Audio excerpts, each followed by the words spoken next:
tonight to our fourth talk of the season with the new Derrylin and Timor Heritage Group. You're very, very welcome here, and I'm not surprised at all to see a full house. Fiona Darcy has generated an awful lot of interest with all of the wonderful photographs of the Martin Road Pipe Band that have been up on the Facebook page in the last few weeks. So I'm really looking forward to this. Actually, I'm a piper. Well, I was a piper a long time ago in Newtown Butler Pipe Band, so I'm really interested in this talk. Some beautiful photographs here on the PowerPoint already. So I'm going to introduce you now to Elaine Cassidy, formerly Maguire, who's going to introduce the talk this evening. And thank you very much for coming out tonight. I'm sure it's going to be a great talk. Good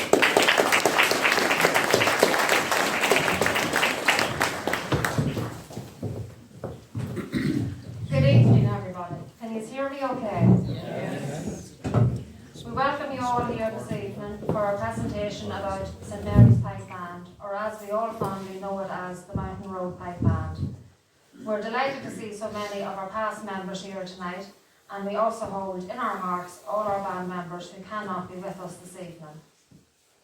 A special thanks to the Derrylin and Timor Heritage Society for asking us to make this presentation. Have to say, I for one was extremely naive and thinking, no bother, we'll have this sorted in no time, as my father had gathered up a lot of information for a book that we had started in 1997, an idea that had been suggested by Father Cormaskey. Unfortunately, we haven't got around to finishing it, but who knows, it may happen now. My father had kept everything to do with the pipe band up in the attic of the bungalow. It was all kept in a small corner out of everyone's way. When my brother Archie was doing up the bungalow, we had to do a clear out. It was only then that I realised he kept everything. Even though the Derrylin and Timor Heritage Group gave us 3 months' notice, I only started looking at all of this in the last 2 weeks. Let's just say I am glad we have electric, no blackouts, and loads of modern technology to assist in getting all of this put together. I can honestly say I feel as if I have lived through every stage of both the Mountain Road Pipe and Drum Band and the Mountain Road Pipe Band and looking through all the information. I actually thought I would just be flicking through all the stuff we have. Well, no, it didn't work like that, as I found as I was going through all of the stuff my father kept, some of which is on display tonight, I feel I have been marching in step through the whole decades. I can honestly say I've met my grand-uncle John, my grandfather James, and only now fully understand that when we used to say Dad kept everything, it really does mean he did not throw anything out. Little did I know when I joined the band that I would do so for life. And way back when one got married, they left the band. Jim Maguire and Jerry McManus broke that rule. They were simply having too much fun. One could say the Mountain Road Pipe Band was ahead of itself, in that it had formed its own men's shed. I guess the women put an end to that when the first 3 females joined in 1974. I joined in 1980. When I went to college, I was regarded as the part-timer. I recall when I got married, my father said, I suppose that is you done with the band now. I foolishly just said no, so why would I believe him? Then when I had my first child, Cormac, he said to me again, I suppose that is you done with the band. I again foolishly said no, so why would I believe him? And now as our numbers are dwindling, I have been asked, will the band keep going?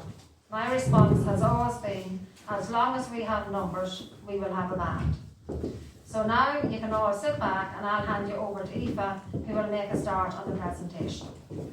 Well done.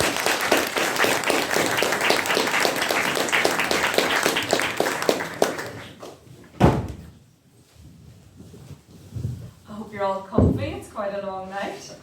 My name's Aoife McCaffrey. I've been in the pipe band for 17 years, but as the band goes, that's a very short length of time. So I'm going to start with the beginnings of the band. So, the Mountain Road Fife and Drum Band in the late 1800s. There was a fife and drum band based at the Mountain Road well over 100 years ago. The fife was a popular instrument at this time as it was cheap and portable. a mainstay of military and folk music before the manufacture of the tin whistle. No exact date or who taught the band in its formation is known. However, in 1896, James McHugh from Drumbarlam near Belturbet was training the fife band. The tunes were written by McHugh in 1896 and the band must have practiced often, as they learned 10 tunes from April to July in 1896. So the tunes are referenced in McHugh's music book included a selection of Irish airs, Molly Darling, The Old Folks at Home, St Patrick's Day, The Wearing of the Green, Monte Carlo, Napoleon's Grand March, God Save Ireland, The Harp That Once Through Tara's Hill, The Tenpenny Bit, Maid of the Green, Comrades, Rory O'Moore, O'Donnell Abu, The Harp That Loves, Gary Owen and The Green Cockade. The band practiced in various houses in Gortree and at the Fort Garvard. The bass drum is still available, and according to its inscription, the band was called the Robert Emmet Flute Band, along with the words Remember 67, referring to the Fenian Rising of 1867. Peter McBride from the Fort beat the bass drum at the time.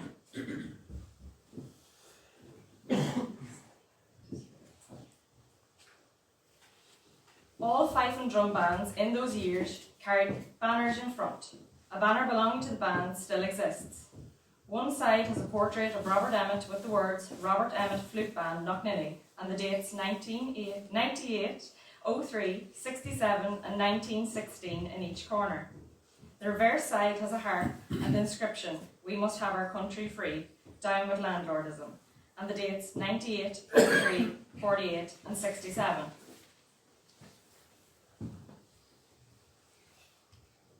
James McHugh taught a number of bands during that time, including Cameleer, Curla and Drumreilly. He was known as McHugh the Bandmaster.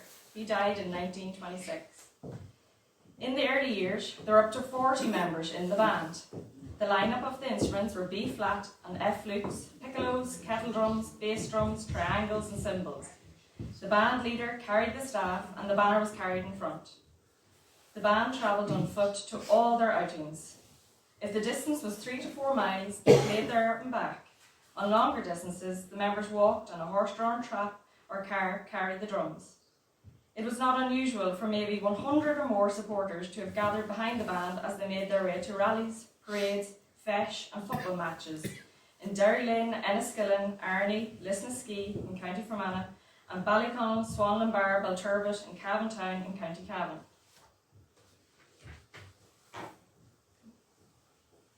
So some context for the inscriptions on the banners and the bass drums. So the late 19th century was a time of great distress amongst Irish tenant farmers. A combination of low agricultural prices and high rents imposed by landlords led to economic hardship amongst the population. Monster meetings became a feature of rural landscape as farmers demanded the land of Ireland for the people of Ireland. And from 1879 to 1882, a land war was fought in pursuit of the 3 Fs: fair rent, fixity and tenure, a fixity of tenure and free sale. The land war was successful in forcing major land reforms through Parliament, which enabled most tenant farmers to purchase their lands and lowered rents for many others, ending the era of the absentee landlord. The band attended all local meetings, including those on Home Rule, and it was involved in the Land League campaign, hence the inscription on the banner, Down with Landlordism.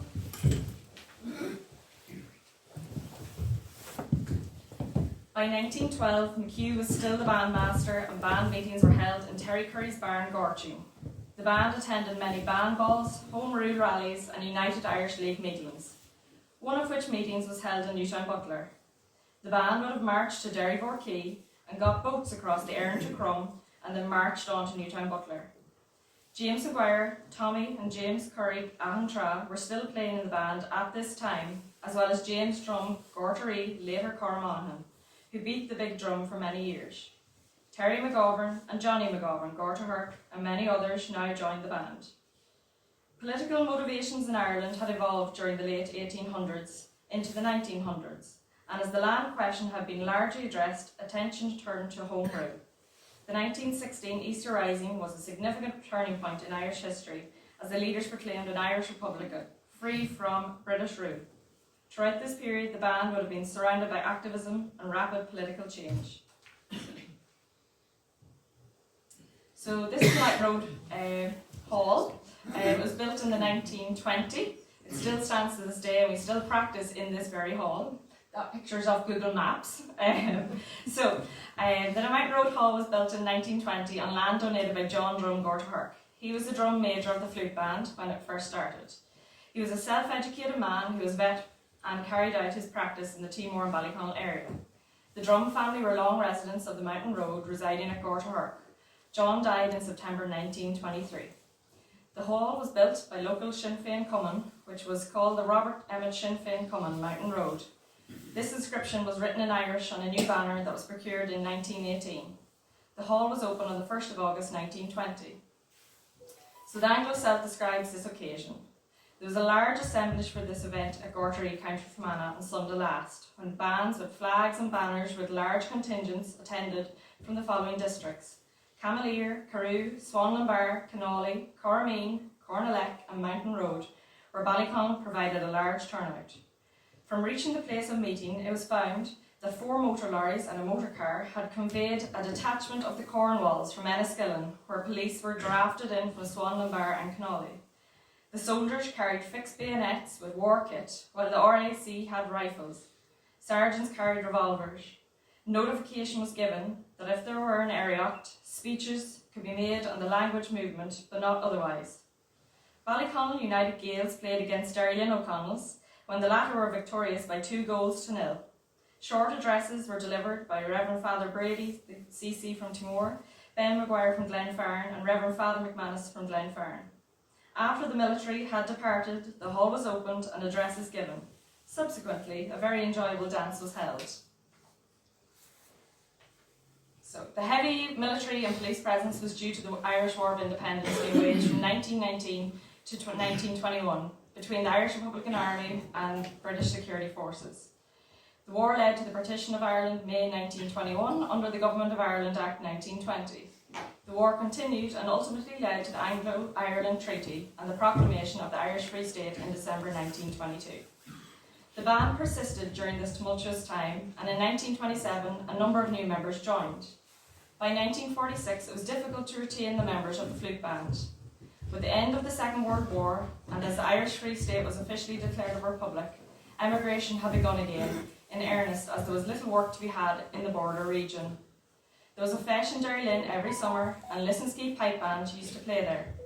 The members of the flute band saw that a pipe band could be formed with fewer members than was needed for a flute band. They also liked the sound of the pipe music. From this, the Mountain Road Pipe Band began to emerge.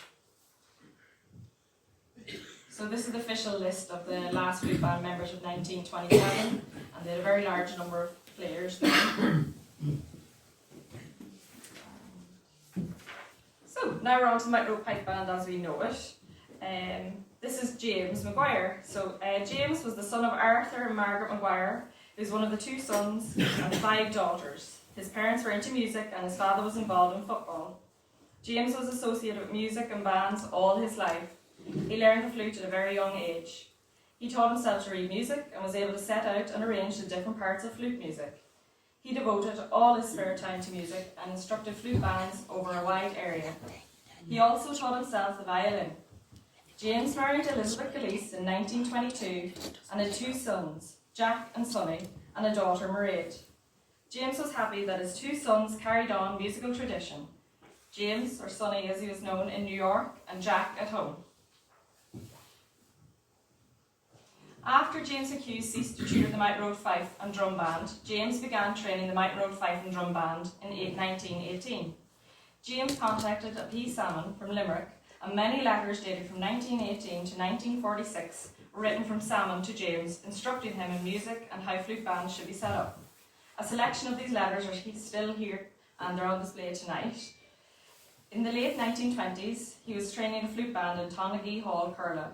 He cycled there on a Sunday afternoon, a distance of nearly 30 miles away.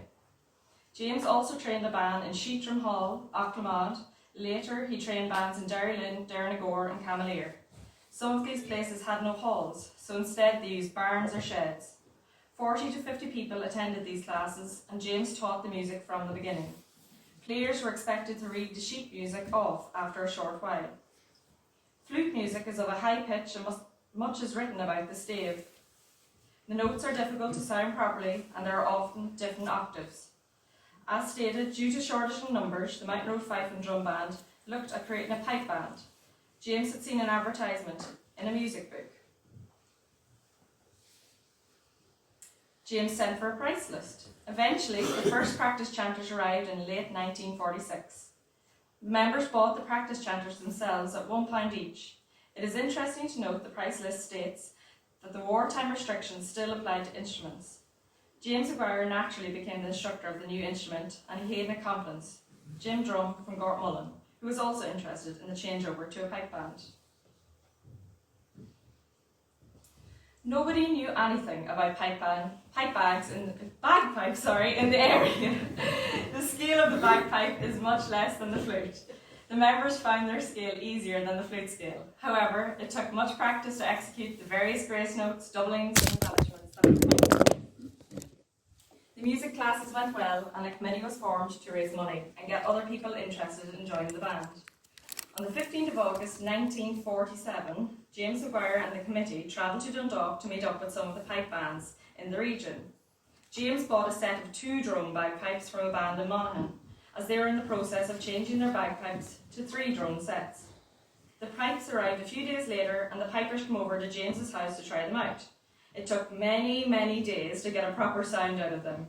Mrs. Maguire's ears must have been ringing. Bagpipes are both hard to blow and hard to tune, and it took some time to master this.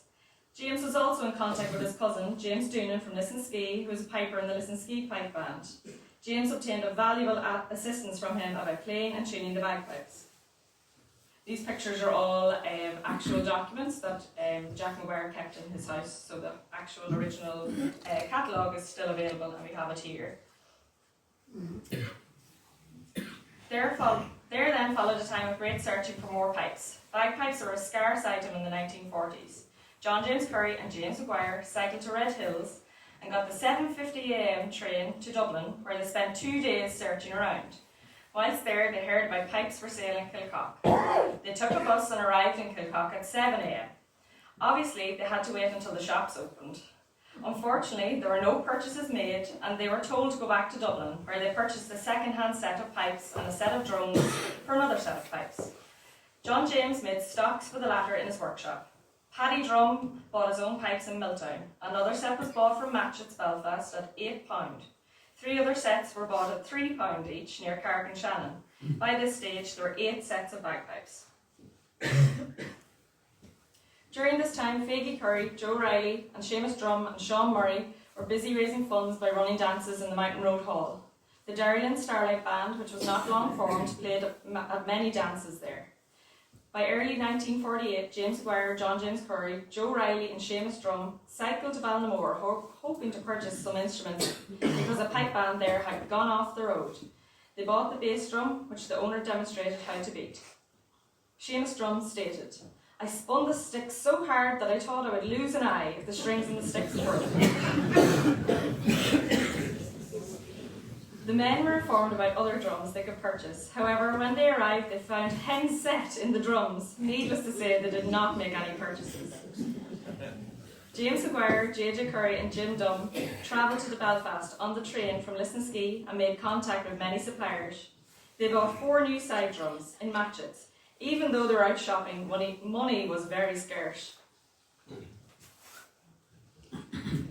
So, on the 15th of August 1948, the band made its first outing. There was a sports day in Ballyconnell every 15th of August, organised by the late John Maguire of Roskillen. John was very interested in the band and invited the band to play in Ballyconnell that year. August the 15th, 1948 was an important day for the band members, as it was their first appearance as a pipe band. With no other pipe bands in the area, it was important they created a good impression to the large gathering, many of which had come specially to see the new pipe band. The band performed perfectly that day, and needless to say, it was in the early hours of the morning when some members returned home. It was remarkable how the members were able to change over to pipes, and the drummers changed to the pipe band system as well. Many of the members were no longer young fellows, and quite a number of them had been in the flute band in 1927. To this day, the 15th of August is a significant day for the Mountain Road Pipe Band. There was much discussion about the name, as there were a number of fife and drum bands in Derrynagore and Derrylin. It was decided to keep the name local. Mountain Road was used as the band was based in the hall. The name St Mary's Pipe Band Mountain Road was printed on the big drum by T. Gunn Cortrasna. His Celtic lettering was much admired, and this drum was used up until 1964. Years later, in the mid-1960s, when the band was playing further afield, and after a conversation with James Maguire, Canon McGuinness claimed very forcibly he was at a function the band were playing at, that nobody knew where the Mountain Road was. Guests at the function the band were performing at had been asking him where it was. Therefore, it was decided to add Derrylin, County Fermanagh to the original name. So, I give myself a break. I have Jim now to talk about bagpipes. If you'd like to stand up and demonstrate.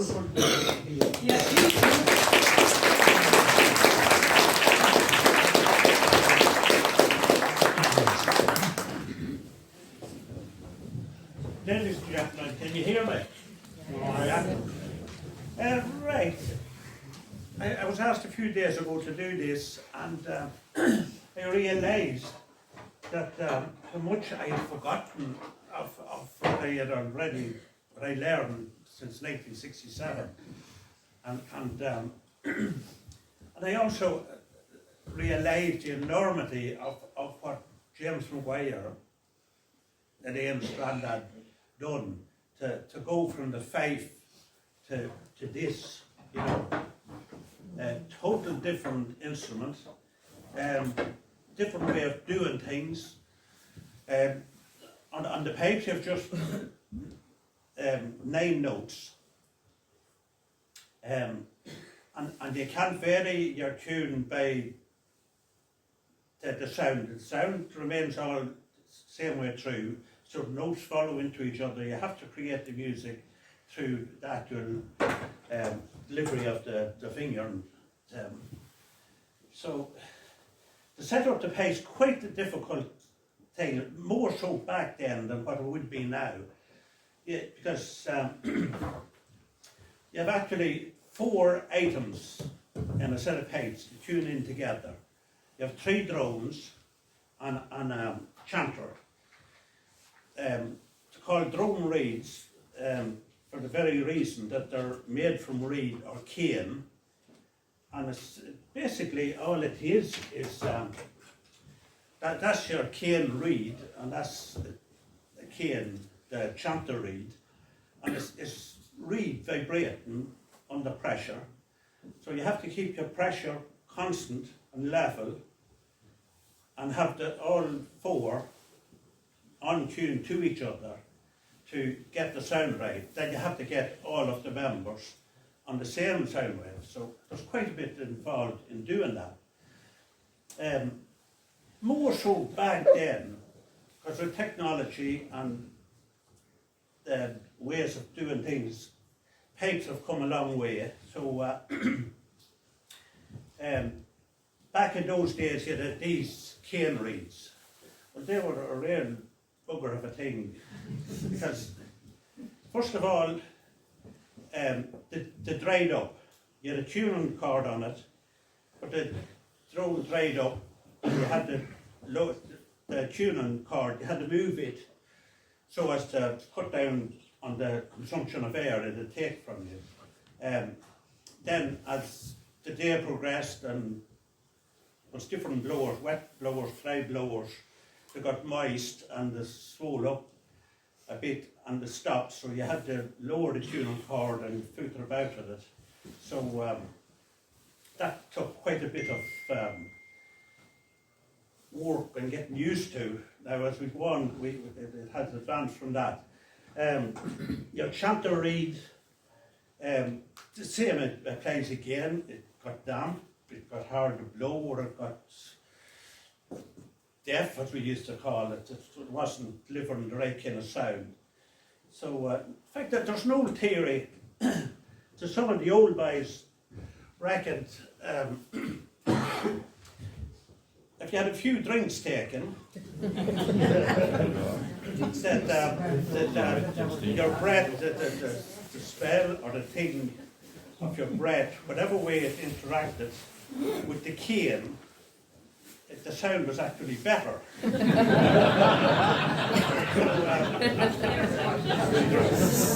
obviously the only cure for that problem was take more and the sound of pieces better.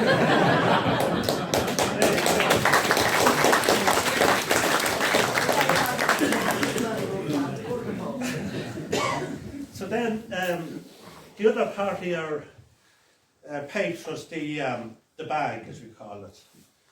In fact, we call them, in Ireland and Scotland they call them bagpipes. In England they call them dep pipes, or in America dep pipes. We call them bagpipes. You had a leather or a hay bag. This was, well, with wear and as leather goes, it became porous, or it dried out. So it had to be moistened. And there was various moistures you could get for it. But the most common one we'd have used down the years in those times was syrup or honey. And you put it in and give a good massage and let it drain out. And that moistened it. It wasn't as demanding on air. Because if you didn't, well, you just would not be fit to supply enough air to do it. Because we used to plug the stoves, as we call it, and submerge it in a container of water, and there'd be bubbles coming out all over the place. So I just, sometimes it even come in pinhole. Now why that happens, we don't rightly know. And I've seen where a little ball bearing would be put in, and it'd be tied round it to hold it like that. In fact, there was one situation where a guy used to get small pot menders. Now, the young folk here probably don't know what a pot mender was. But pot mender was for pots. It was kind of two washers with bolt through and kind of a gasket each side. So they repaired a pinhole in their pipe bag with pot menders. So, but the downside to using the syrup or honey was that most of our outings was in July, August, and that is the time of year for wasps. And with the perfume smell of this sweet smell, look at you, a halo of wasps over your head everywhere you went. So that caused its own problems. But then we moved on then to was liquid of paraffin. I don't even know if you can get it there or what it was made from, but we used to put liquid of paraffin into the bag and massage it and drain it off, and it moistened it and softened it and sealed it up. But at that time, being the swinging 60s, hair gel was a big thing with the gents. There was bridal cream and all sorts of stuff to moisten up your hair, but we used to put some of this liquid of paraffin on our hair. So, quite unusual, but that was done quite a bit. But, whilst the syrup attracted the wasps, I don't know if the liquid of paraffin attracted on it. So there you go. You never know. Well, day one though. So then we progressed on. There's another wee item in here. When you're blowing, you see, you have to keep it level, so you blow, and then as you're taking a breath, keep the pressure on your arm, then you blow your arm back out again. But on the blow pipe, you have this fella here. See it there, I'll show you. That's it there. There's a valve on it. It used to be a wee leather flap at one time, just sewed into it. Then we've progressed on to a more mechanical flat thing, which is more foolproof. But the other thing is that sometimes it would break off. So then, not alone did you have to blow, play, march, you also have to keep your tongue on bloody mouthpiece and when they come back up. So you're quite busy. So I just seen, I'll go backtrack a wee bit. What we have here is 2 drone set. Now, we always, a young person starting, got off with just a 2 drone because 3 drone was much too heavy and cumbersome for them. So we had a 2 drone set, and now the drones making all the drone could be a piece of formaldehyde or whatever, stuck into the stock to keep it from taking air. But in fact, pipes, when they were started first, they were 2 drone, and it was Scotland added the 3rd drone, bass and tenor, and they added on another tenor to it. But then was another thing used to go on among the lads. That time it was mainly fellas. These drones, they used to like that, like I was saying, you had to keep flicking the tongue to open them out. But sometimes we used to pluck a few, 3 or 4 hairs out of your head to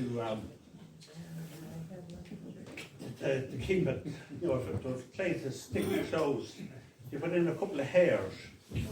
So, oh yeah, that was very common. And in the 70s and 80s, as you can see with some of the pictures there was lots of hair in those days. But sometimes if your lads were hanging about, you might get unsuspecting donor, and maybe you think more than the 2 or 4 you needed. So that would cause a wee bit of, we'll say, entertainment. There'd be a lot of bleeps in it, That's a lot more thought than that. Where were we? Then, we progressed. The chantery, being this part, it hasn't changed from my lifetime. My quite few years in the band. That part of it hasn't changed. But the drones, they are gone plastic, as everything is nowadays. And they're just almost foolproof. Once they're set, they're pretty much that's it, for you get away with a setting for a long, long time because moisture doesn't affect them, or as does the bags. Or the bag has moved on. It moved on to a kind of a nailing material, and then there's it's advanced on to another type of material in it now, and in fact they put in a water trap as well. So I think that is pretty much bagpipes as they are. But they have advanced so much, they're so much easier to play, so much easier to deal with compared to the old ones. So it should give us all the more admiration. Like for James O'Wire, a man from his mid to late 50s to start, and his fellow members to start at that age and make that transition over to the pipes. It was some feat, really was some feat for them. So that had it all to do. Plus, you see, in the olden times,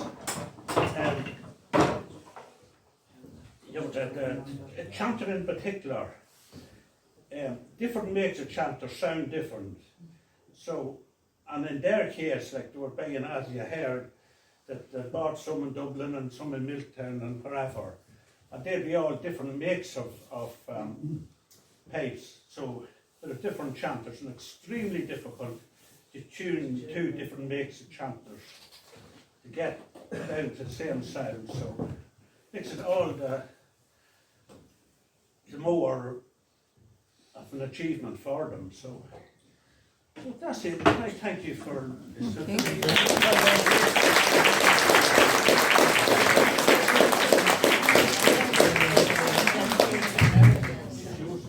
So if Ray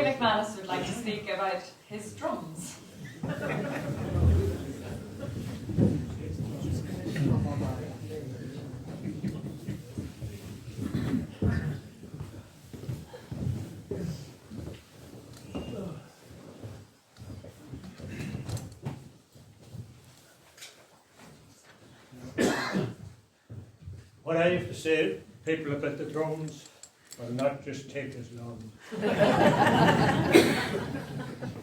The drums in a pipe band, there's the bass drum, and there's the tenor drum, and the kettle drum, or the snare drum, as they are called. The bass drum came down in size, easier to carry than what the big bass drum was at the start when Jack Maguire was started the band. They've come down now to, they used to be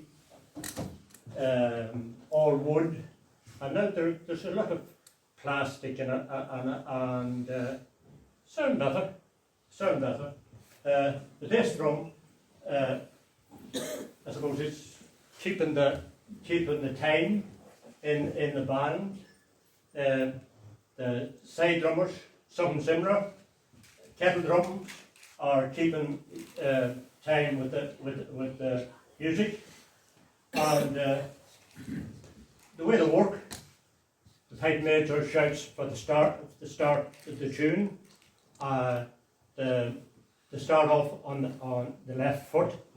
The drum major strikes the drum 1, 2, 3, and inside that 3 beats, the kettle drum puts in his 6-pace roll, and at the end of that, the pipes start to play. That's the way it's supposed to happen. But if it does happen, the pipe major is pretty happy. With what goes on. So that's just the general rundown on the drumming corps. I suppose being out in the band and comical things did happen. There was one little thing, or one little story. The pipe band was invited to Breffni Park to a football match, and if anything went wrong, it went wrong that day. Half of the band landed at one side of the pitch, the other half landed at the other side of the pitch, and when they all got together, the football match had already started. So the humour was not good now.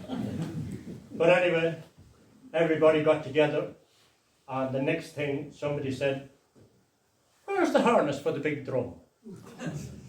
So everybody looked round at them. I thought you were supposed to have it.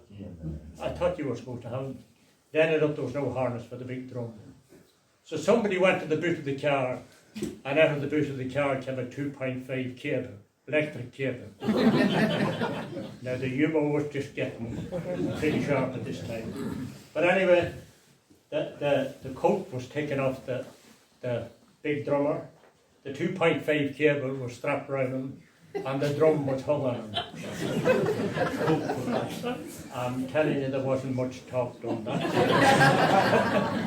So that's all I have to say about the drumming and the drumming corps of the pipe band. So there was much discussion about uniform and whether they would wear kilts. Some of the older members were very concerned about wearing kilts as they wanted to wear trousers and jackets.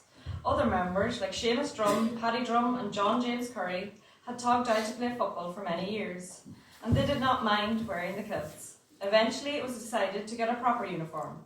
With money being scarce, these uniforms had to be handmade. The uniforms were designed from pictures of pipers and drummers' costumes in the catalogue from Lowry's of Glasgow. Agreement was reached on saffron kilts and green tunics. The saffron material was purchased through Toomey's of Ballyconnell. When the saffron material arrived in Toomey's, it had to be smuggled across the border. John James Curry, Phelan Murray, Sonny Maguire and Faggy Curry went to Ballyconnell, and after a few drinks, they carried the rolls of material across Otteram to John James Curry's house. The material was later moved to James Maguire's, and Lizzie Maguire started to work on making the uniforms. There were 7 yards of material in each kilt, and a special tailor's iron, known as a goose, was borrowed from Guns of Darien Cross to iron the pleats in. Some members of the band came to Maguire's house to assist with this in the evenings. It was also decided not to make the tunics, so Faggy Curry and Sonny Maguire cycled to Belturbet and took the bus to Dublin to shop around for ex-army tunics. According to Faggy, they purchased 24 tunics in Alpha Bargains on the South Street at 10 shillings each. They had them made up into 2 bundles and then carried them across the Halfpenny Bridge and got the bus back to Belturbet. Once there, they tied the bundles onto their bicycles and cycled for home. At Attlean Bridge, Faggy and Sonny discovered there were custom officers further on down the road, so they proceeded along the Yellow Road to the Ballyconn to take it home. The white spats came from Belfast. During this time, 2 new tenor drums were purchased at £9 each from M. McGee in Belfast. The first time to wear the new uniform was at the Feis in Newtown Butler in July 1949.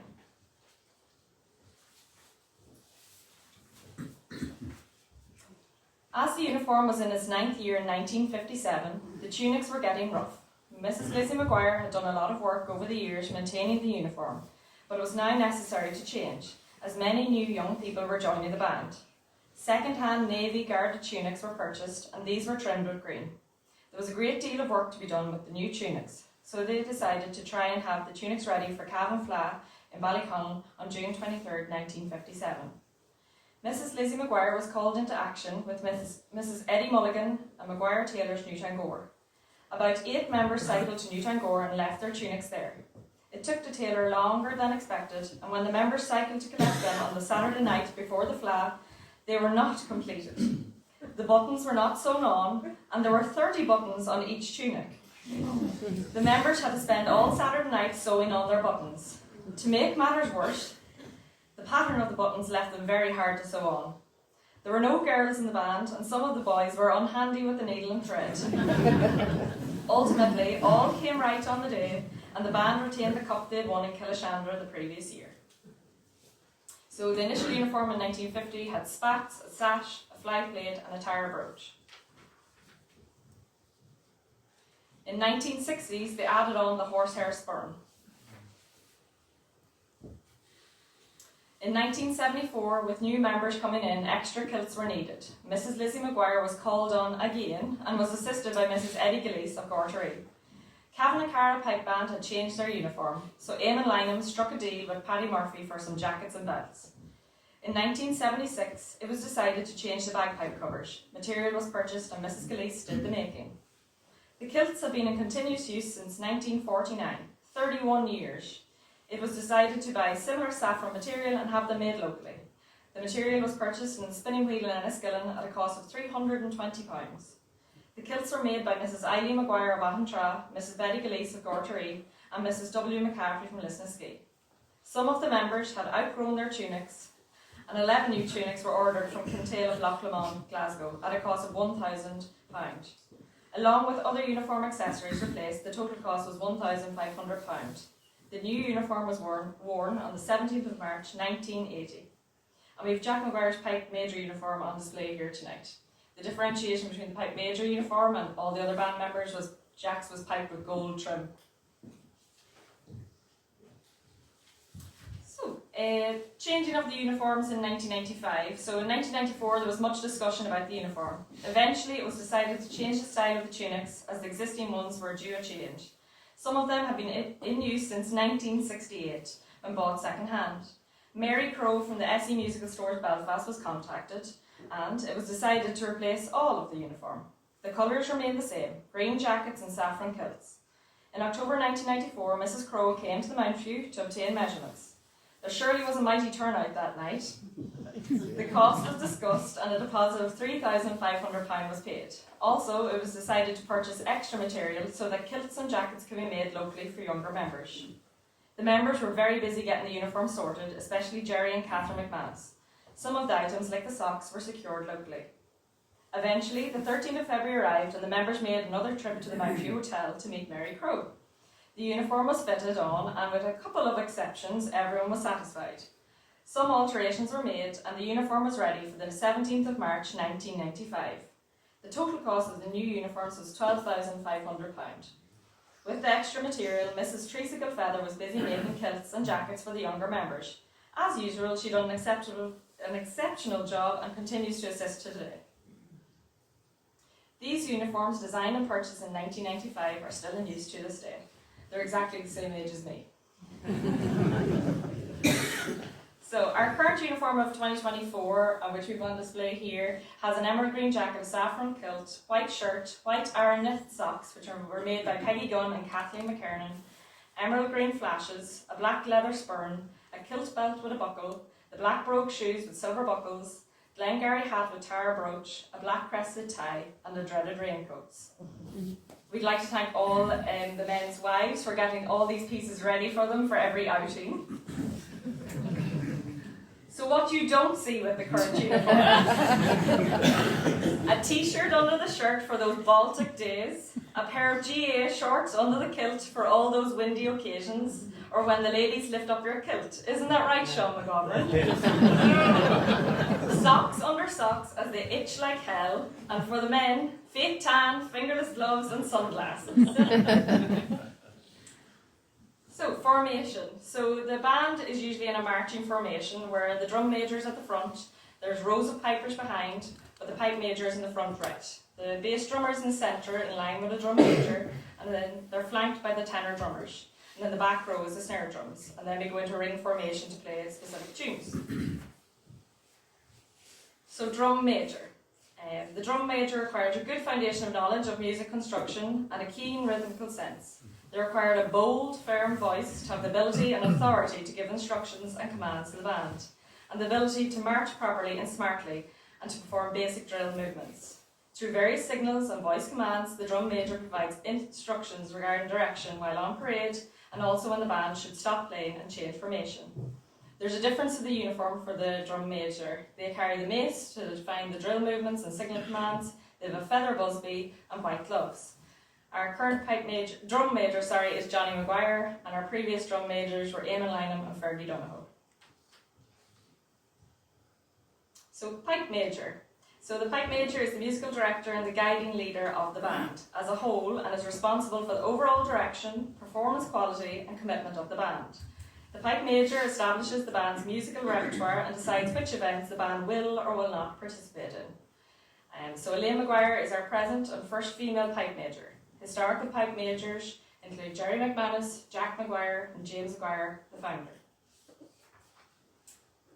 So a bit of band humour. So for the 300th anniversary of the Owen Roe O'Neill's death in Cavan in 1649, was celebrated in Cavan on the 9th of October 1949. There was a huge parade through Cavan, and the then President of Ireland, Sean T. O'Reilly, took the salute at Abbey Street. The Irish Army were very prominent that day and were in charge of the parade. At the start, an officer ordered bands to stop playing and remove their caps while passing the President. When that time came, the band stopped playing and started to remove their caps, when another officer shouted, "What the hell are you doing? Get those caps back on and start playing." Paddy Drum answered him in a light manner and told him it was time they got their act together. So, border people. So for 40 years when crossing the border, the instruments had to be checked through the Irish customs. In the early years, if the band were crossing at Gorton Eden, a customs officer came and checked the instruments in and came back to check them out when the band were returning. Later on, the instruments had to go through the official crossing point, which was at Swanlin Bar and Clones. Therefore, this meant that when the band was going to Ballyconnell, the members cycled there, but the instruments were collected and brought by car through customs at Swanlin Bar and back that way later. This always caused problems. Some customs officers interpreted the rules differently, and of course, some were very officious and much time could be wasted. So we're on to the 1950s. This is a ticket from 1947 fundraising and a newspaper article from February 1949 where the Mountain Road New War Pipe Band appealed for funds. So in December 1950 the band held a bazaar in the AOH Hall in Derrylin. This was a great success. The hall was so crowded that the ticket sellers were unable to move around to sell tickets. When the bazaar finished in the AOH Hall, it moved to the Mountain Road Hall and was very well supported. With the funds in a healthy condition, the number of pipes were increased to 12 and 2 Busbys were purchased, all second hand. Some of those pipes are here today and the Busbys were replaced in 1987. In 1950, the members of the band decided they would give James Maguire a present for his work, and they joined together to buy him a set of bagpipes. They purchased them in Magwood stores in Rusley. They were new and fully mounted with ivory, made by Henderson's of Glasgow. These pipes have been with the Maguire family since, and were played by Jack for many years. So this is a picture of a piper with a cigarette. He's obviously getting some very fresh air in 1950s. So in October 1951, there was a victory parade in Enniskillen where Cahir Healy of the Nationalist Party was returned in the election. Many bands were there, and a torchlight procession made its way to Paget Square, where a platform was erected. There was a heavy police presence. When the parade arrived at Paget Square, trouble broke out, and the torches were thrown at the police, who then baton charged. Waterworks were in progress, and there were open trenches. The members of the band got caught up in the charge, and many fell into the trenches. It took some time to get all the members rounded up that night. So this is a picture from the 1950s. The 1950s consisted of many flag kyols. So the band had its first success in the flag kyol when it took place in Kilishandra at the end of June in 1956. The other pipe bands there were Drumcrow War Pipers, Ahavas and Newtown Butler. The band returned to Kilishandra the following Sunday evening to take part in the prize winners' concert. The year 1958 was another wet year, nearly as bad as 1950. In May, the band went to its first All-Ireland Fleadh in Longford Town. They performed very well and came second place in the competition, with the Birmingham Irish Pipe Band coming first. So there's another few pictures from the 1950s here. And we have them on display tonight with the names of the band members.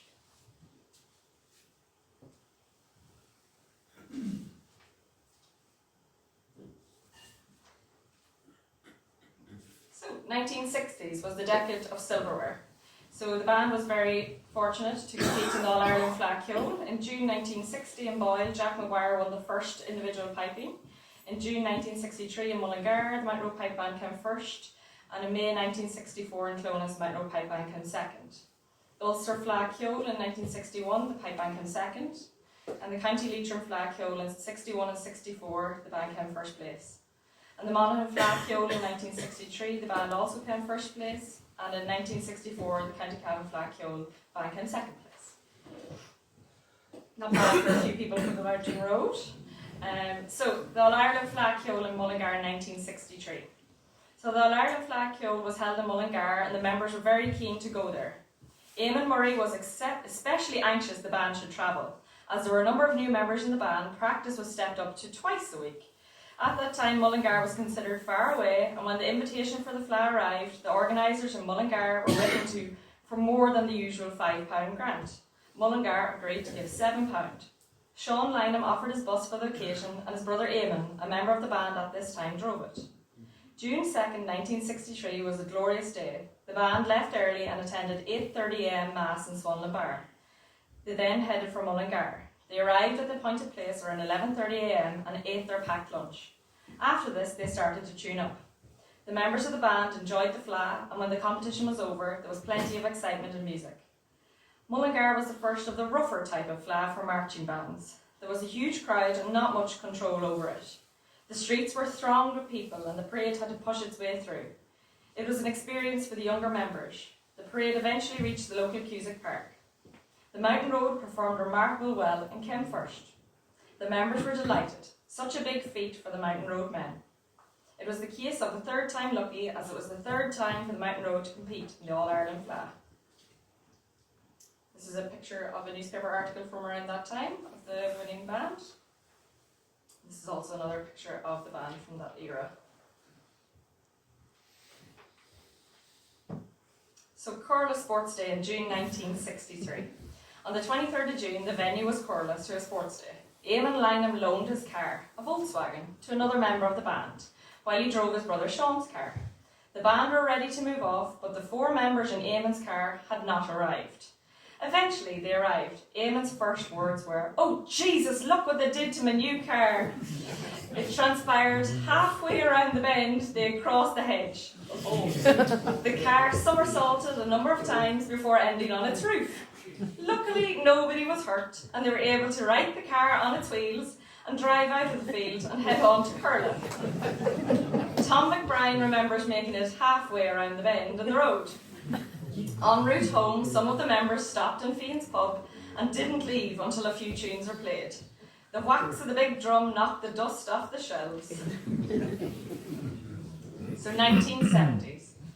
Tragedy struck the band when, coming from the annual outing in Ballyconn on the 15th of August 1971, Eamon Murray lost his life in a car accident. He had been the bass drummer, and an excellent one, since 1957, and his loss was felt for many years. He was a great organiser and an eager fundraiser. He helped to run the dances and the recent bazaar. It was also more tragic because he was getting married the following week. It was a very distressing time for his fiancée Eileen, his mother Mary, brother Seamus, sister Moira, other relatives, friends and band members. Jim Drum was injured in the accident and was detained in hospital for some time. Jim had returned to play the snare drum earlier that year. As St Ninny's Church was being repaired, the funeral mass took place in St Ninny's Hall. The band members carried the remains to Aidan's last resting place in St Ninny's Cemetery, and bookings for the rest of the year were cancelled. 1970s, Bodenstown, County Kildare, 1972. The parade in Bodenstown was a lone one, and Jerry McManus, who was a new member, a wee fellow then, queried where he was to walk, and was told to walk the white line on the centre of the road. J.T. McAdam in the last row observed Jerry well and commented afterwards that Jerry never put a foot wrong or moved a millimetre off the line and had the makings of a fine musician. How right J.T. was. County Leitrim Fleadh 1973. The Fleadh was held in Ballinamore and the band won first place. The adjudicator was Manus O'Donnell from Achill Island. As the band played in the competition, he walked around, checking to see if all the drones are working on the bagpipes. If not, he gave the offending piper a punch in the ribs. He is known to have said, "I don't like idlers."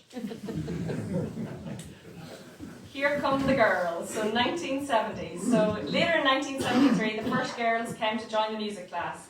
A prominent local bachelor remarked, "That's the end of the band once women are left join." 1974 saw three girls, all pipers, in the band for the first time ever. They were Anne Gillese from Gortaree, now Bannon, Patricia Curry from Gortmullen, now Finnegan, and Patricia Maguire from Corramonaghan, now Gilroy.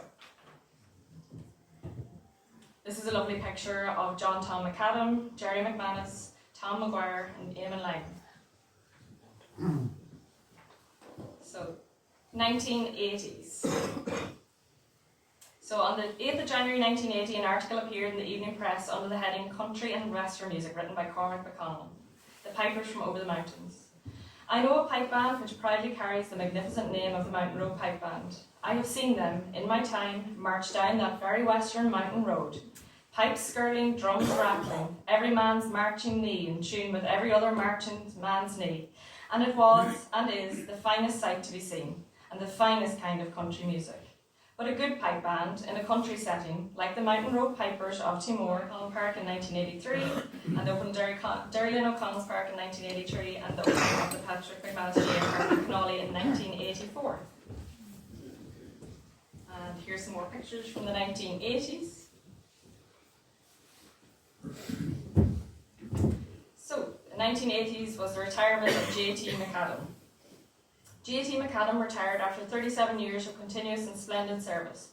John Tom, as the band called him, was a most dedicated member and always made himself available to travel when he was working away from home. He instructed new drummers and ensured they performed satisfactorily. Indeed, there was one time John Tom got no notification about a band outing, and naturally he was upset about it. When Jack Maguire went to see him, John Tom commented, "It is surely a bad dog that is not worth whistling for." On another occasion, John Tom was the only drummer out, and at the end of the day it was mentioned to him that he performed better than all the drummers together, to which John Tom replied, "Pull the other one, it's got bells on." John Tom was a jovial character, and with his distinguished laugh, he always managed to keep the band in good spirits, especially at the end of a day's outing. This is another picture from Cavan in the 1980s. And this is the 1980s Cavan St Patrick's Day Parade. This is a video from RTE. I hope the sound will work, but it's from RTE.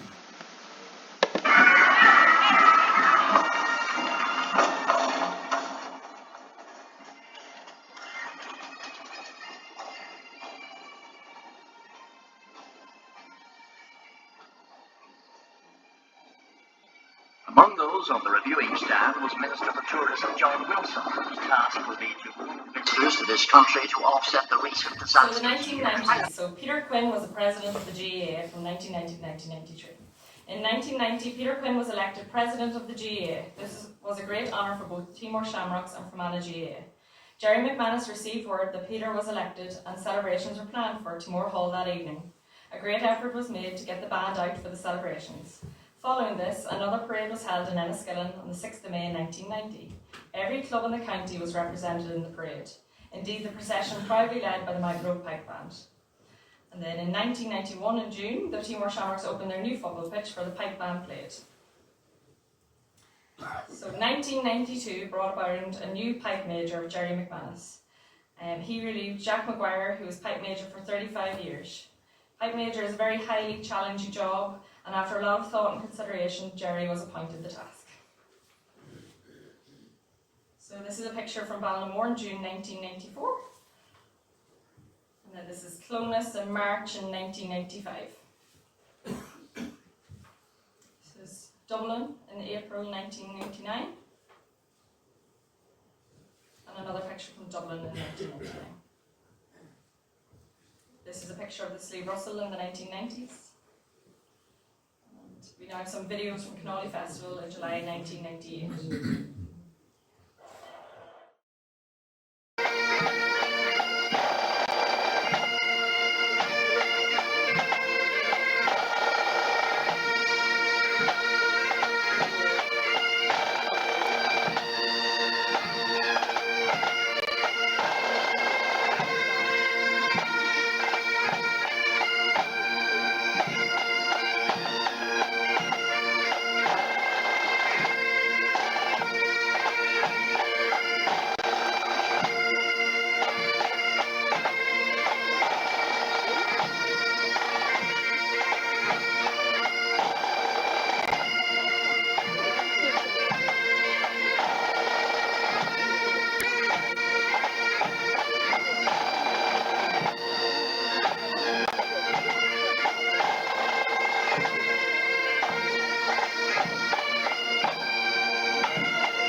band in the 1990s, always being led by Eamon Lynham.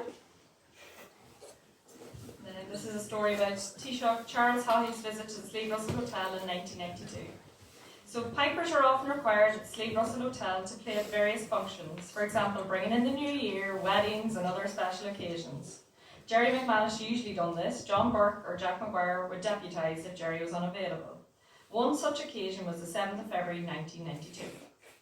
A newspaper article at the time cited, "The Taoiseach got a sending off befitting a political prince when he visited County Cavan yesterday. His first day out of office as leader of Fianna Fáil. The Taoiseach was piped out in the company of companions loyal and true yesterday. Mr. Haughey visited County Cavan to spend a day with old pals and survey progress on the Ballyconnell Canal, which will link Lough Erne and Shannon. While he praised the symbolism of the canal as a link between north and south, the irony was not lost on him when it was discovered that the piper hired to pipe the party in had been delayed at the border. But he did arrive in time to pipe in the main course. In good tradition, Charles toasted the piper with a very large brandy, guaranteed to produce flames from the pipes, after the gallant musician knocked it back in one stroke." 1990s in remembrance. So the 1990s seen founder members Cormac Curry, John James Curry, Sean Lynham, Hugh P. Curry and Brendan Hughes, former long-serving member John Tom McAdam and Frank Riley pass away. The end of 1998 also saw the death of James Drum Gortaher. James was a valued member during the 1950s and 1960s. They all kept in touch with the band after they left it and gave it great support. It was their contribution to the video that was made, recorded on the 40th anniversary in 1988, that made this history so much easier to write. New York. So, St. Patrick's Day Parade in New York on the 17th of March 2001. It was decided in August 2000 that the band should travel to New York for the St. Patrick's Day celebrations. Jerry McManus was in touch with Matt Riley, a former band member and now living in USA for many years. Matt, along with many other people living in the USA, started to assist with the arrangements. All band members agreed to start practice immediately, with full band practice every Sunday at 12 noon, along with pipe practice every Tuesday night at 8:30 p.m, and then the drummers came out at 9 p.m. To raise funds, it was agreed to run a bazaar in November 2000. It took place over 3 nights in the band hall and was very successful. Time passed very quickly and practice increased to 3 nights. In no time, the flights were booked thanks to Catherine McManus. The 13th to the 23rd of March 2001. As it happened, due to the outbreak of foot and mouth disease, all St. Patrick's Day celebrations were cancelled in Ireland, with the Dublin parade not even taking place until Maytime. All the instruments had to be shipped over 3 weeks beforehand. The Busbys created great discussion and many a carton or box was sourced to make the best form of packaging for them.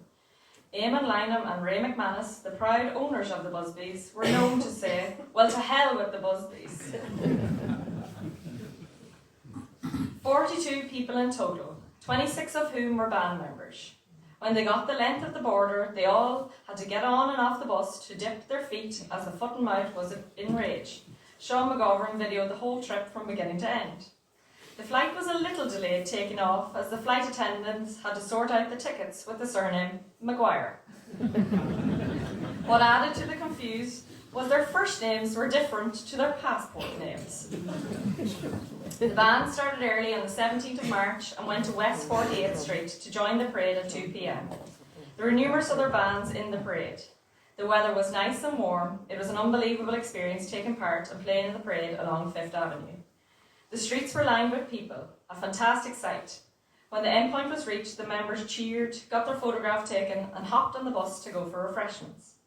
Later on that evening, some of the pipers, Jerry McManus, Jim and James Maguire, Elaine Cassidy, John Burke and John Murray, and drummers Johnny Maguire, Eddie McManus and Ray McManus, did a spot of what you would call busking along McLean Avenue. They played in several pubs to the early hours of the morning to great applause. The pubs were packed to the brim, the heat outrageous. As soon as the tunes were finished in a pub, James Maguire would roar, "That's it, get out quick!" He'd open the door and the steam would be rising from him. Johnny Maguire and Eddie McManus would be the last pushing Ray McManus out with the big drum, both bent over in laughter at the sight. The next day, Sunday the 18th of March, the band was again up early at 6:30 a.m. and headed to Pearl River for Mass and their St Patrick's Day parade. Again, very lucky with the weather, the sun shone to warm the frosty air. The same members as the previous day played in various pubs. The fingers had to adjust from going from the cold outside to the heat inside. Everyone was delighted to have the next 3 days off for sightseeing and visiting relations and friends. Some even took part in a bit of ice skating. A farewell party was held in Rory Dolan's in Yonkers on the Thursday night, the 22nd of March. There was a big crowd and again more playing and goodbyes to all. It was a fantastic trip. So here's some pictures from New York.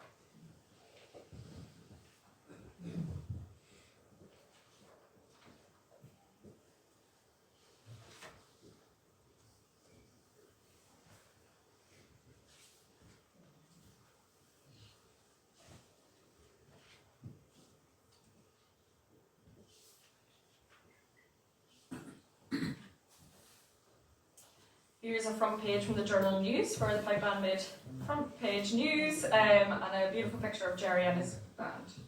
So that's the original picture.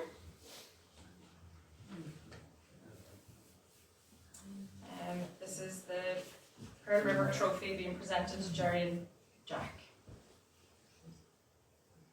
And here's some newspaper clippings from around that time in America. So Mary McCaffrey and Geraldine McGovern made it the news, and Ray with his big drum. And Eamon leading the band also made the newspapers in America.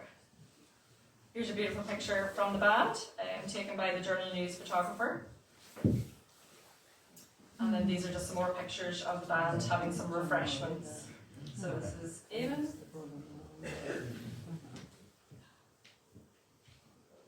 And then this is the official picture of the band that made its way to America. Jim is missing from the picture. And this is the McGuires and McManuses and Eamon. And this is lovely wee Kieran and Damien, the youngest members of the band on that day. So I think we've reached a nice moment for a break. We're reaching the 2000s now, so if everyone would like to break for refreshments in 2006, which they frequented. So this is a picture from the Queen's football match versus AIB where Gooch Cooper played. Our band was very, very joyous on the occasion. Ray especially. And this is a picture of the band of the 2000s. There's quite a few of the young members here today. And in the 2010s we went to Dublin Trad Fest. So this is my biggest outing to date. It was absolutely Baltic and I'd never played like it in my life. I couldn't even feel my fingers, it was that cold. But we had a great time, it was a great day for the whole band. And this is a second picture of the Trad Fest, which was based in Temple Barrett in Dublin. This is a picture of the band in 2012 in Killashandra on that mighty hill that every piper remembers because it takes so long to get up it. We are now going to move on to the members who are honoured. So Fergie Donohoe in 1998 ended on a very sad note. All the members were very shocked at the death after a short illness of a present member at the time, Fergie Donohoe. Fergie had joined the band in 1987 and was an excellent musician on both the staff and bass drum. Fergie also brought two of his family, Nicola and Maxine, into the band for a number of years. Fergie always gave 100% commitment to all affairs related to the band. He is very sadly missed and remembered by us all. Edward Thomas McManus, October 2001. I'm only going to say a short piece about Edward as his brother will say a piece. October 2001 ended on a very sad note with the death of Eddie McManus in a road traffic accident. Eddie was 20 years old and a drummer in the band since joining in 1995. His father Jerry was our pipe major. His two other brothers Paul and Kieran continue to play in the band. He is also survived by his mother Catherine and sister Geraldine. Eddie was a great young lad and a very good friend to an awful lot of people and is very sorely missed. He also played football with Timor Shamrocks, having captained that Shamrocks team that won the Junior League Division 1 final a few weeks beforehand. He's continued to be greatly missed by all.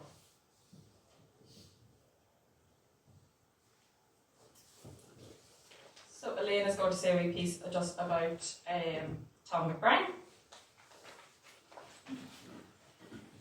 Alright, there we go. So, Tom joined the band in 1958. As a young lad, he cycled with Eamon Murray to practice. He played both the tenor and bass drum. Tom loved all the outings and always had a big smile and a mighty laugh. He really enjoyed New York, and the young ones in the band at the time enjoyed the crack with him. He was absolutely brilliant at helping with all the fundraising events held over the years. I knew him as Whistling Tom.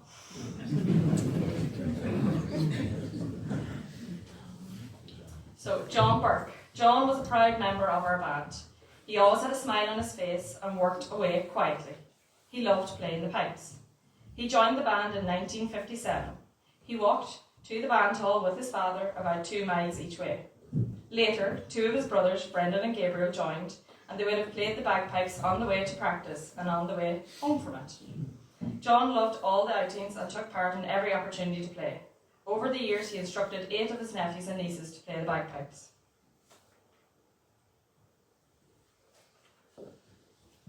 So Elaine is going to stand up and speak about Jack.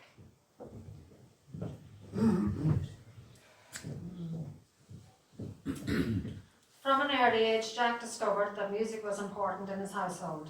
His father James trained several fife and drum bands. This occurred mostly during the winter months, and he set out the music for them during the long winter nights. Jack would have recalled his father sitting at the kitchen table working late into the night. This was in the 30s and 40s, where paper was difficult to get with the Second World War occurred and having to deal with a blackout. Growing up, music was treated as a pastime, and it did not interfere with any other work. Jack remembered well the pipe band starting, and when the first practice chanters arrived, his father showed him how to read music and play. His mother Elizabeth made the first uniform, all put together with a small Singer sewing machine. Jack joined the band in 1949 and took over position of pipe major from his brother Sonny in 1957. Even though he played the fiddle, the tin whistle, the flute, the Éireann pipes and the piano, his favourite was the bagpipes. He could listen to a tune and then convert it to sheet music. He loved teaching music to all members, even showing beats for the drums. Even when Jack retired from the band, he still continued to come out to train new members for a good few years. Even when his hearing was failing him, he would have his earphones on with the pipe music at full blast.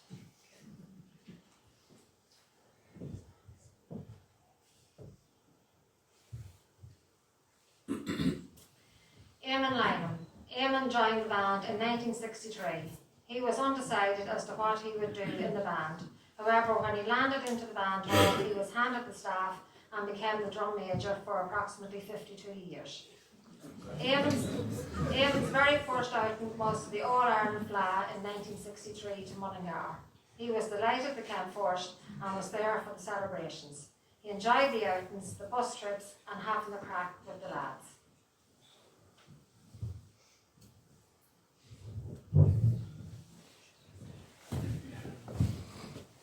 So we now have Kieran to speak about Jerry.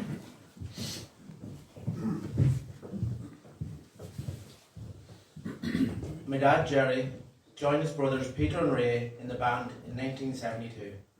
He used to cycle to practice with his brothers and the Maguires. His first outing was in Kiltyclar, County Leitrim. He used to laugh about the fact that Jack Maguire's pipes burst in the middle of marching, and he had to actually hand over his pipes to him, and he had to pretend to play the burst ones. He went on to become the pipe major in 1992. This brought him great joy, as he loved nothing better than to play the pipes and everything else involved. He was the pipe major whenever the band went to New York, and he talked about the great pride of playing alongside his 3 sons down Fifth Avenue. Dad lived and breathed music, but he held the pipes especially close to his heart. He helped train, mentor, and even give the odd stern look. He played up until recently, and even when he was unable to do so, he was always at hand to tune and fix the pipes for everyone. He'll be sorely missed by all. My brother Edward joined the band in 1995 at the age of 14. Edward played the big drum in the Timor Youth Band and just loved to play the drums. My mother many times comment that she used to go mad about the fact that he practiced on the bedroom windowsill and left plenty of marks. Edward started on the side drum and then moved to the kettle drum.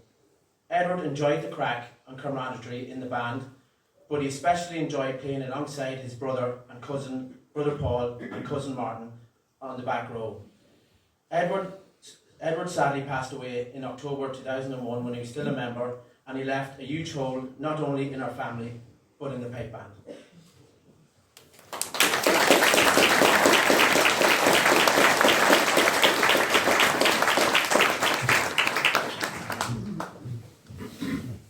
So we're going to honour a member who is still alive, who is Jim McGuire. So Jim has been in the pipe band for 57 years, and that's continuous service. So he's currently the longest reigning band member, and he joined in 1967. Jim, would you like to say anything about your time?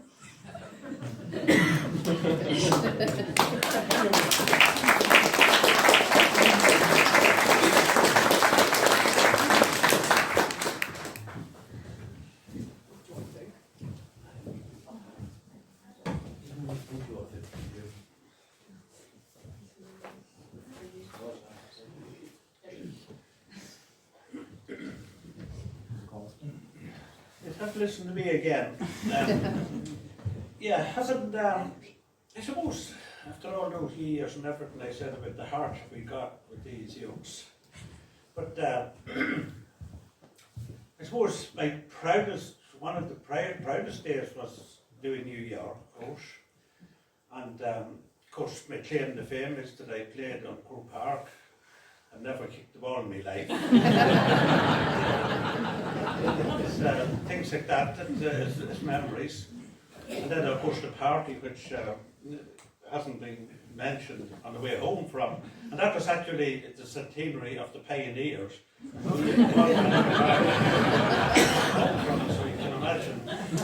But when Jack was doing the book, we all had to do our own little party piece to be in the issue. The one I done was, I joined the pipe band in 1967 when I was age 12. Have it now. One day my brother Johnny, who was 2 years older than I, came home and told my parents that our cousin Jack McGuire had invited him to join the pipe band. My late father thought this a great idea and ordered me to join as well.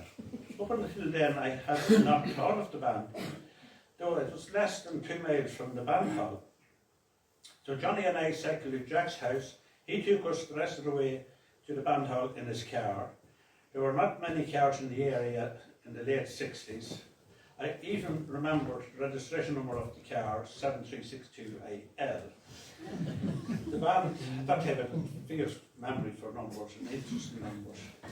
The band hall, which is still in use, was built by the flute band in 1920. Electricity had not reached there, so that time light was provided by oil lamps, and of course we now have electricity installed for many years and it's heated by gas.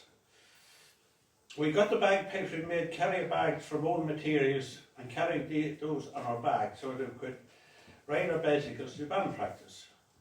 Over the years, my other brothers, Thomas, Brian and my sister Patricia, so that was 5 of us in total, all learned to play the pipes and were a member of the band. This is a tradition of my family, playing in marching bands, as my grandfather, John, played in the flute band in 1896. He was a brother of James McGuire's. There is a music book of his still available, and when we went out in New York in 2001, we played one of the tunes that he played back then. It was called St. Patrick's Day, and not the one that we currently play. There's another little bit, I don't know if I should read this. During outings of festivals and special occasions, people would line the streets to hear the Mountain Road Pipe Band. We received a lot of attention because we could play such an unusual instrument, also because of our uniform. Girls, especially all of us, want to know what we wore under our kits.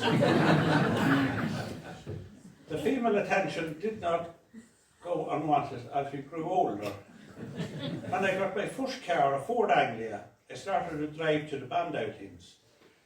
On my one time myself and some other younger members pulled up beside two pretty girls, one at a time, but the older of the girls spoke French and some broken English to us.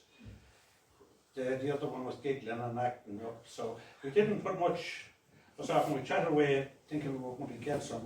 After a while, we were relaxed as to why the other girls kept giggling and running into the shop and carrying on. It wasn't until we were pulling off that the penny dropped as the French girl suddenly said, "Boys, you think you're smart, but an Irish girl has just made a fool of you."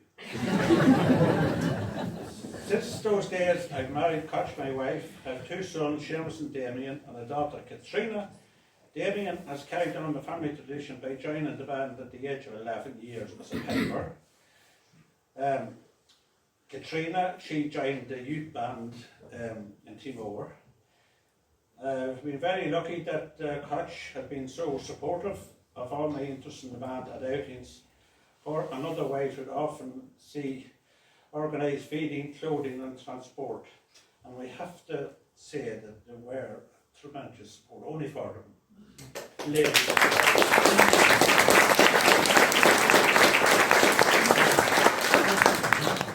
It certainly wouldn't have lasted 57 years without them. Thank you.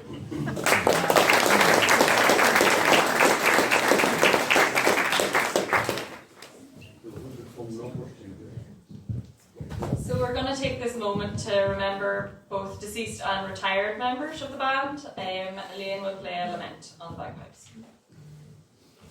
Just give her a minute.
Of many years, a new curate had come to Timor, Father John Maguire. He was very interested in football and was the team manager. He was delighted that the Shamrocks had reached the final in his first year at Timor. Father Maguire invited the band to play in Irvinstown. The band were always closely associated with the team and were delighted with the great victory. Peter McManus, a band member, was also on the football team. He played with the band when the teams were paraded around the field, then togged out in Timor colours, green and white. Cormac McConnell once wrote, "It is not for nothing that war pipes are not allowed in Croke Park on an Ireland Day. If they were there, there'd almost be murder, both on and off the field." So this is just a quick video of Jerry and Martin playing at the Oshimagawa.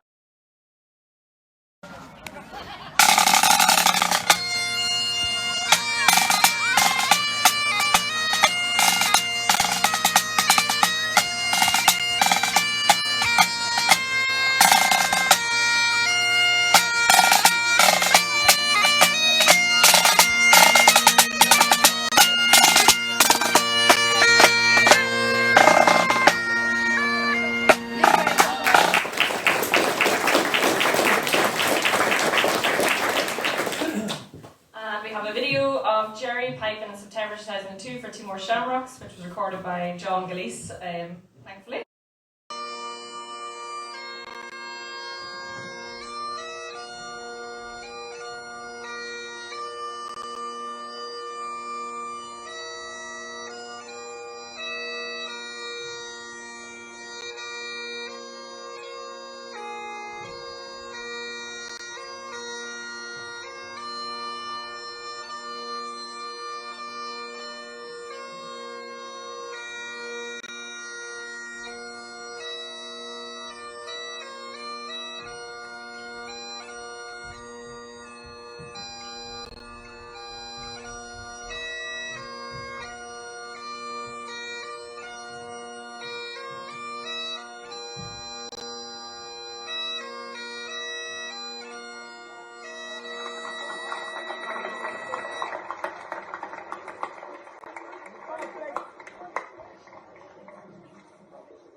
be running from the byre, from the milking the cows, jump the wall and across to the football pitch.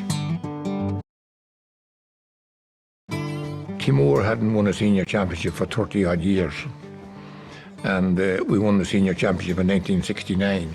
And we're on to the future. So I don't have much in relation to the future, but I'm just going to show you a couple of pictures of the band as it is now.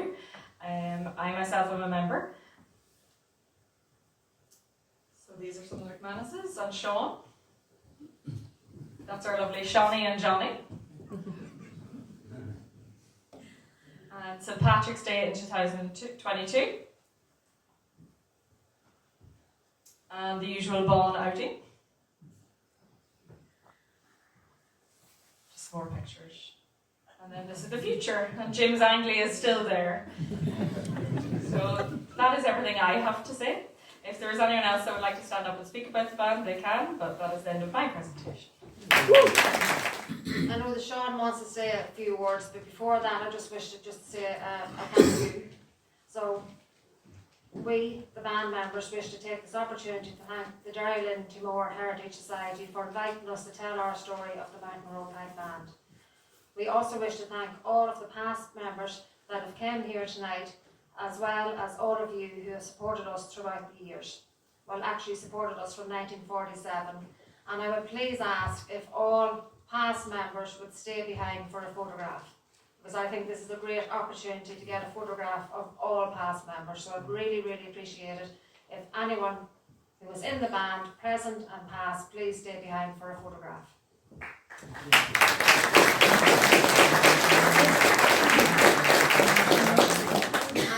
The photograph will be taken by Fiona Darcy, who has been absolutely brilliant in putting all these photographs together. So thank you, Fiona.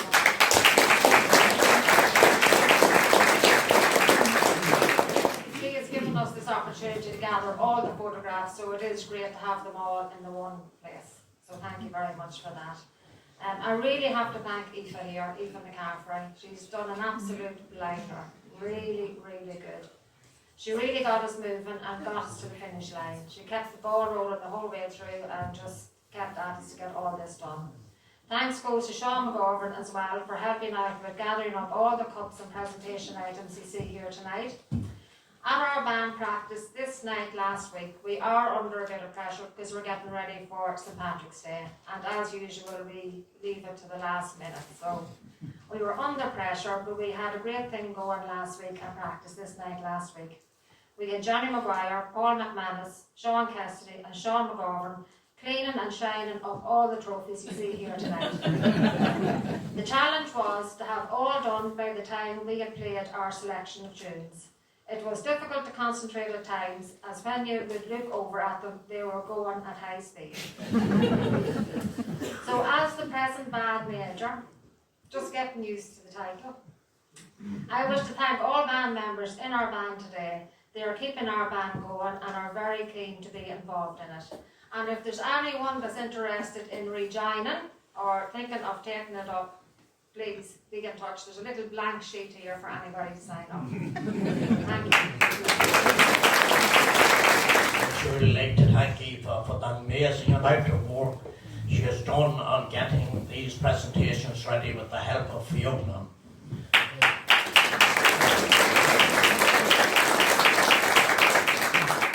Elaine for getting all the facts of the band's trust photos. Catherine McManus for our well-presented scrapbook she passed to Fiona. Brian McManus and the Acklamad Community Association for the use of the centre from last Friday night. Dermot McMonigal for history research. And no other than the Cavan man himself, Martin Dunny, for all his advertisement, and also glad to see him here tonight. And maybe he'd say a few words.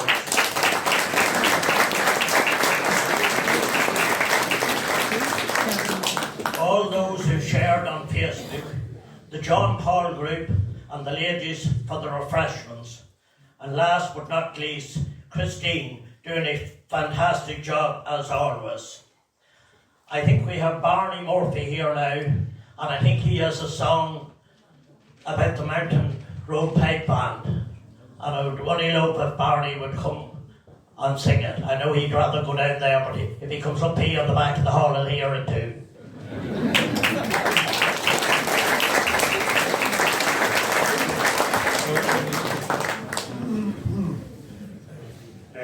This song was written by John Murray of Bar, and it just mentions the pipe band. It wasn't about the pipe band, it's about Timo, but there's a few Timo people here.